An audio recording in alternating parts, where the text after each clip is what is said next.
Hi, I'm Emily Patten. I'm going to be reading a piece from The 5 People You Meet in Heaven by Mitch Albom.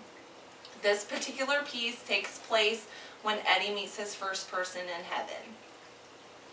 "Where do you think?" the blue man asked. "Heaven." "No," Eddie shook his head violently. "No." The blue man seemed amused. "No, it can't be heaven," he said. "Why? Because it's where you grew up?" It is. Eddie mouthed the word yes.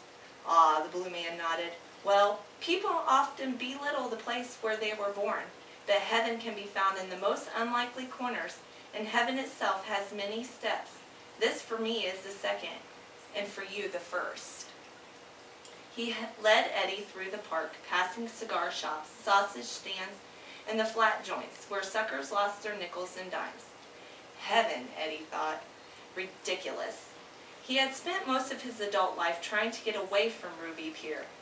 It was an amusement park, that's all, a place to scream and get wet and trade your dollars for Kewpie dolls. The thought that this was the kind of blessed resting place was beyond his imagination. He tried again to speak, and this time he heard a small grunt from his chest. The blue man turned. "Your voice will come. We all go through the same thing. You cannot talk when you first arrived." He smiled. "It helps you listen. There are 5 people you meet in heaven," the blue man said suddenly. "Each of us was in your life for a reason. You may not have known the reason at the time, and that is what heaven is for understanding your life on earth." Eddie looked confused.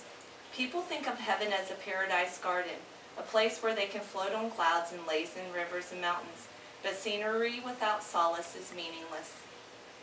This is the greatest gift God can give you, to understand what happened in your life, to have it explained. It is the peace you have been searching for. Eddie coughed, trying to bring up his voice. He was tired of being silent.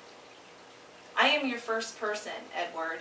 When I died, my life was illuminated by 5 others, and then I came here to wait for you, to stand in your line, to tell you my story, which becomes part of yours. There will be others for you, too. Some you knew, maybe some you didn't, but they have all crossed your path before they died, and they altered it forever." Eddie pushed a sound from his chest as hard as he could. "What?" he finally croaked. His voice seemed to be breaking through a shell like a baby chick. "What killed?" The blue man waited patiently. "What killed you?" The blue man looked a bit surprised. He smiled at Eddie. "You did," he said. Thanks for listening.